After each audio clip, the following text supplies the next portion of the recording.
What you're about to see is a matter of human record. Explain it? We cannot. Disprove it? We cannot. We simply invite you to explore with us the amazing world of the unknown, to take that one step beyond.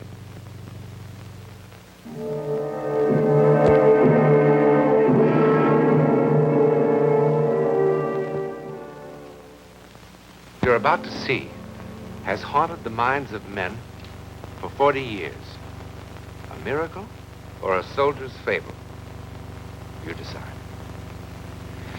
At 22:30 hours on the night of November the 14th, 1915, something happened in the war-darkened skies over Europe.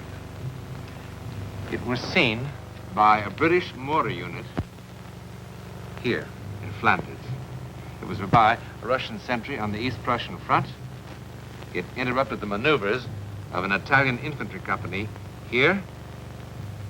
It was observed by an Allied reconnaissance plane over the English Channel. Thousands of soldiers from all the nations of Europe ultimately were involved. But in the beginning, there were only 4.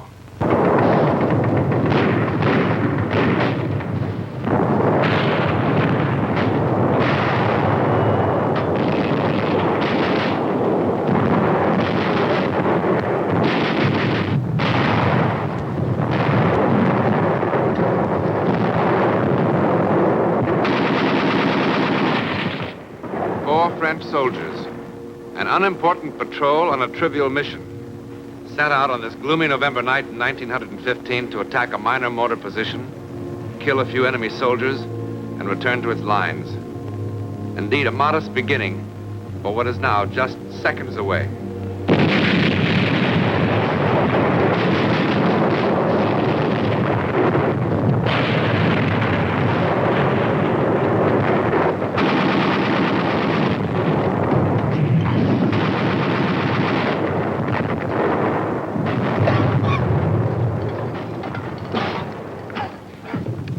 Think of all the pleasant things a man of my sensitivity could be doing tonight. Watching the ballet, playing the piano, enjoying vintage wines. A night like this is good for only 2 things: picking pockets or making love. And on your feet.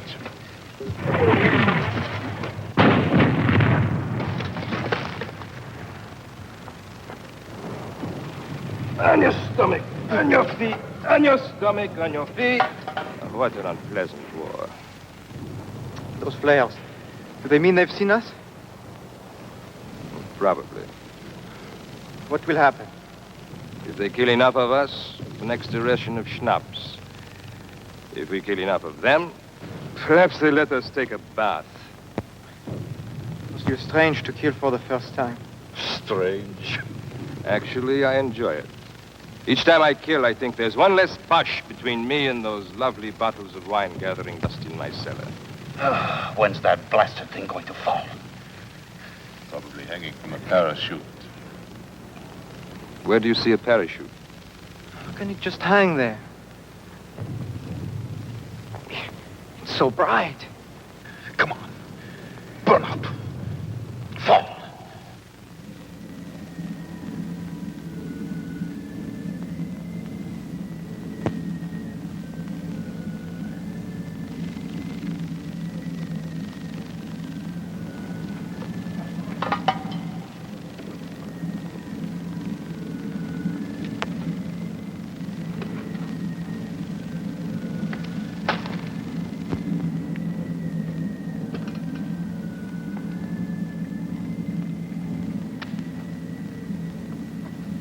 Get down, you fool.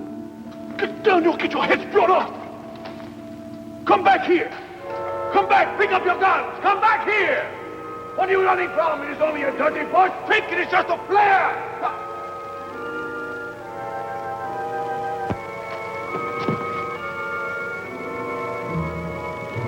Oh, my God.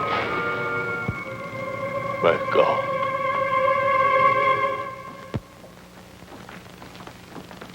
On your feet, you up. At ease, as you... No need for formality. I'm Captain Tremaine of the Adjutant General's office. I've been appointed to defend you at your court-martial tomorrow. Tomorrow? What's the big hurry? It's the cooks they should court. They're poisoning the whole army. I don't know why they chose me. My practice was civil law. What do I know about a mess like this? It's reassuring to know that our defense is in such good hands. But there's not much of a defense, soldier. Obvious what happened. The charges say it all. Cowardice in the face of the enemy. Cowardice! It wasn't that at all. Quiet. Show respect. But I wasn't afraid. I mean, I was at first, but it wasn't that. Do you know who the prosecutor is? Major Lamar of the High Command, that's all. I've just been a captain for the last 2.5 weeks.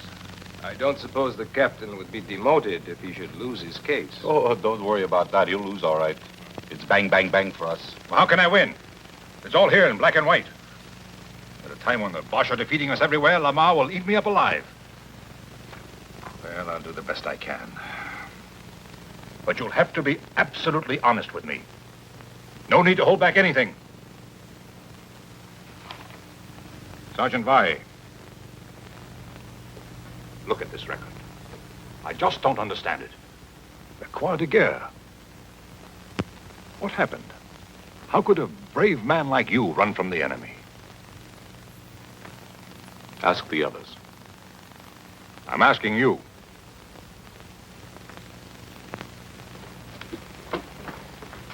Look, they're going to make an example of you men. That's why they're doing it so fast. Don't you understand that? Sir, ask the others. I really don't want to ask any of you. I don't like to defend cowards. Why do you call us cowards? What did you want us to do? At first I was blinded by the light. I couldn't see anything. And then I wasn't in the shell hole anymore. I wasn't. I was home. Home? Yes. I was home. No, it wasn't my imagination. I was really there. It was morning. I was in the kitchen. Mama was pouring milk for breakfast. And Papa was putting on his working shoes and talking about the day's work. My little sister was there. And through the window I could see the sun, the way it hit the fields. And a flock of birds. I was home. And I was happy. And then I felt the rifle in my hand, and I thought, what am I doing with this? So I threw it away. I was home. In the middle of the battle, a light blinds him, and then he's at home. Has a doctor examined this boy lately? Look, why don't you let us alone? Did we ask for you? No, and I didn't ask for you. All right, then, goodbye. That is no way to speak to an officer. Get him out of here! Pauline, shut up or I'll bat your head in. Do you want to know where I was? Well, listen to this, Captain Fancy Pants. Let me tell you where I was. I was on the deck of the Montez. A rusty little freighter carrying pig iron from South America to Marseille. Flopped on the forward deck, just taking it easy. I never felt like that in my whole life. I was free. I could breathe. There was nobody in the world that I wanted to punch in the mouth. I wanted to stay like that for 100 years. A part of everything. Everything. Tell me I wasn't on that boat. And I'll make you eat all those pencils.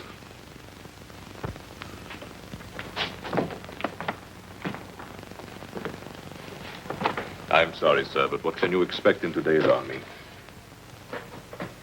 When that flare burst, I really didn't see a thing. Well, that's better. Then why did you run? Somehow the air had changed. It had become soft and warm like summer's night. In November? Oh, Logic told me it was freezing cold. And yet I felt a warm breeze on my face, and my feet were no longer cold. And the air was suddenly filled with all sorts of remarkable scents. Tangerines, night flowers, dust, the way it settles after it's been watered down. And I think even incense. The kind my aunt used to burn under her favorite saints in church. Feast of odors after the stink of war. I felt an exaltation, a love of life. And the gun in my hand suddenly felt obscene.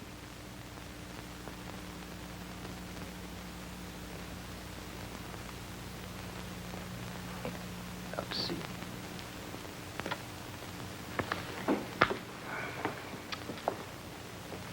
Sergeant, sometimes on a patrol, it's no secret, the men take along a little brandy in their canteens to keep warm. Ha! Now we were all drunk. You're all talking like drunks. Nobody had a drop. What did you see, Sergeant? I'm going to look like the world's biggest fool. I was in the kitchen. Mama was pouring milk. I was on a freighter, carrying pig iron. Like incense my aunt used to burn under her favorite saint. They'll laugh me right out of the courtroom.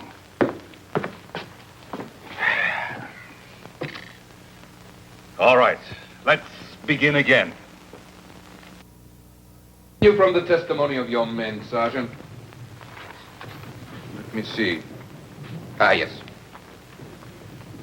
It wasn't what I saw or smelled, but what I heard. The light could have come from many things, but not the singing. I don't know what they were singing, but it sounded holy, and it was beautiful. I started walking to where I could hear the voices better. Now, all this would be hilarious as a music hall sketch. But within the sound of enemy guns, I find the humor rather hollow. And I am more than a little surprised that the defense counsel would insult the intelligence of this court by introducing such trash as evidence. It's what the men told me. And what does the sergeant say? What did the sergeant see, hear, or smell? I heard the Bosch cannon and machine gun. I smelled, well, there was a dead body in the shell hole. I saw a flare that lasted a long time. Have you seen no other flares that lasted a long time? Not like this one. Maybe it was a new Bosch invention. It stayed there for I don't know how long. It was cloudy, and the flare cast shadows against the clouds. Well, at last we're beginning to hear some sense. You and your men were frightened by shadows and you ran. Is it correct? Yes, I suppose so, sir. Well, we should thank the sergeant for putting an end to all this nonsense once and for all. You're excused. Thank you, sir. One moment. The defense counsel has already questioned the witness. Just one more question, sir. You agree with Major Lamar that you and your men ran from the enemy? Well, sir, there was this shadow. You saw the shadow and you and your men ran. That's what you just said, correct? Yes, sir. Then I charge you with perjury. What else could it have been but a shadow? I am referring to this. On the direct examination, you said, here we are, we walked back to our lines. That's right. What's right? Walked or ran? If I may say so, the distinction is a small one. Sir, these men are on trial for showing cowardice in the face of the enemy. A coward does not walk. Walking made them heroes? Would you have the courage to walk across a battlefield? I beg your pardon, sir. I know that I would not have such courage. I admit I am as confused as anyone by the testimony of these prisoners. When I first talked to them, I thought they were trying to make a fool of me.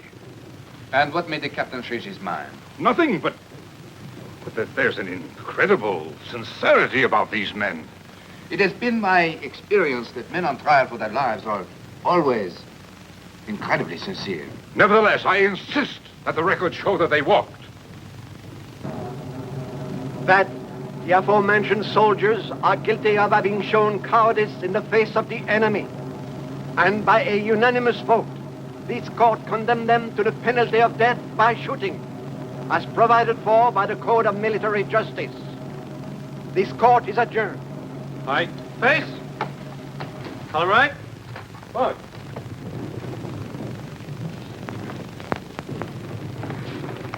Cheer up, Captain. You did a good job. better than they deserved. Are you sure that's all it was, sir? All what was? I mean what the sergeant said, that the shadow was caused by a flare. Of course. The rest is rubbish. Be sensible. What else could it have been?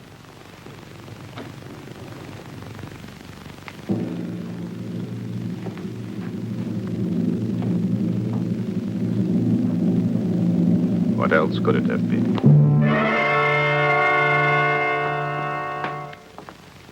Good morning. Is it? It's difficult for us to tell down here. I'm going to see the commanding general and try to get a stay of execution. You don't sound hopeful. I'll do my best. I think you will. And that's most curious. Why?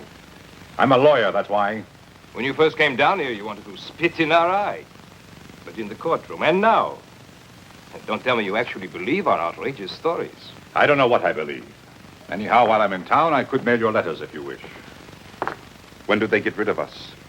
It's scheduled for 1400 hours. No letters, Sergeant? After 18 years in the Army, I've nobody to write to, sir. Sergeant. Is that all it was? Just a shadow? If I told them I saw Noah's Ark passing by, would that have saved us? No, I suppose not. Oh, Captain, you could do me a favor. When you go into town, you could get me a bottle of good cognac. Something really first-rate, I mean. I would like to have one last taste of first-rate cognac.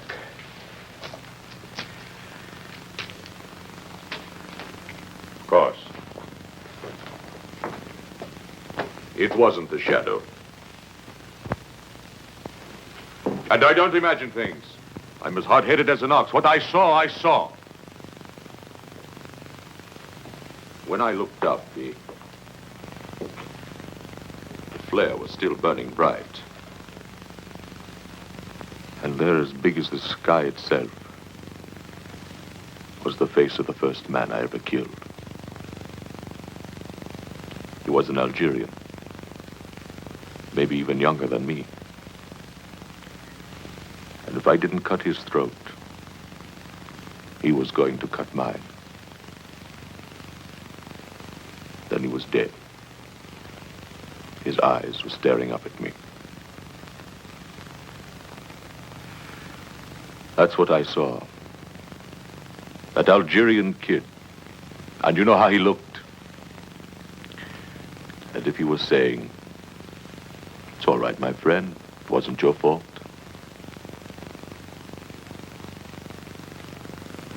That didn't make me feel any better about it.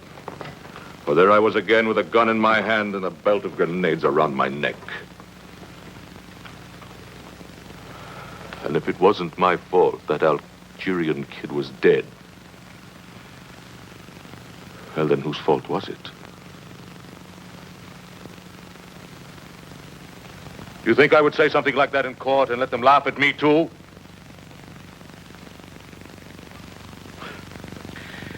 But if you were to get that cognac, well, I can still drink it, you. Better hurry, sir.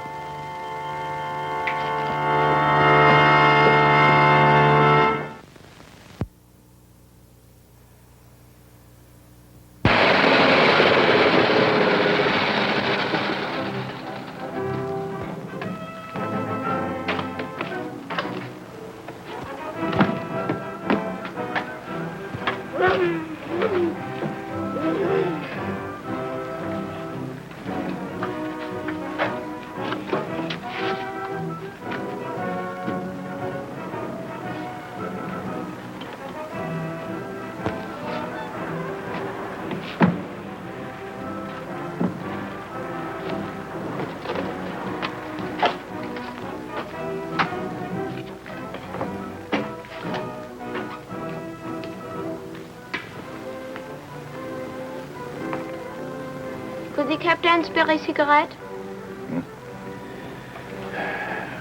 Take them all. thank you, sir.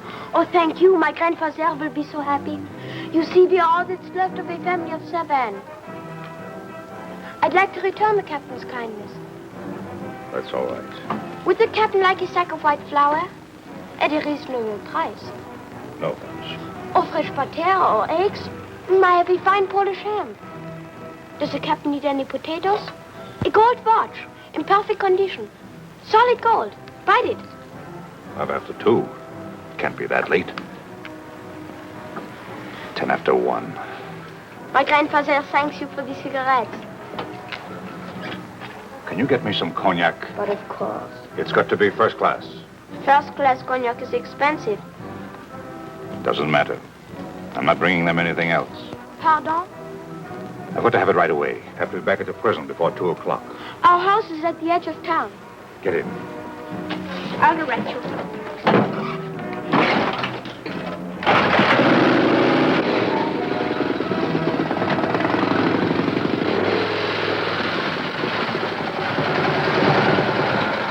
The Bosch are just a few kilometers behind those woods. So pretty soon you'll be able to sell them potatoes and ham and butter. I am learning a few German words. It's a difficult language.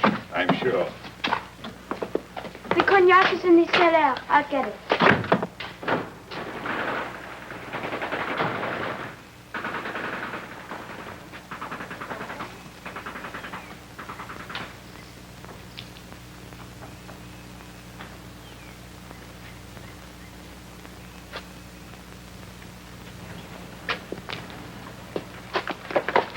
You do not need a gun. I threw mine in the river. I've been walking through the trees for I don't know how long. I'm tired. Very tired. For me, the war's finished. Let someone else call Reddy, Abe, and let someone else call fire. And let someone else watch 10 young soldiers of the fatherland fall dead on the parade grounds. What? Warning to cowards, says the field marshal. An example. Let someone else do it. What are you talking about? What if they were telling the truth? What? Cowards. They didn't look like cowards. What are you talking about? What if each one really did see something? See something? What? You wouldn't believe me. See something? What? Where? What? There will be no execution until further notice. I'll give you my reasons later. Yes, I sent you an official order. When were you meant to be executed? Sometime late today. Operator. Operator. I want to talk to someone in the International Red Cross. Someone with authority to contact the German commander of this sector. Hurry. This is an emergency. Of everything that happened, perhaps the final miracle was the chance meeting of 2 enemy soldiers because a sergeant wanted a taste of cognac. Within 24 hours, similar reports were coming in from all over Europe. Actually, no one was ever sure of what happened in the sky that dark November night. Ours is one version of the story. There are many others. But the one fact to remember is that more than 1,000 men did see or sense something. In any event, it is a matter of public record that for a while, men could not kill each other. And in the end, if all else is false, that is miracle enough.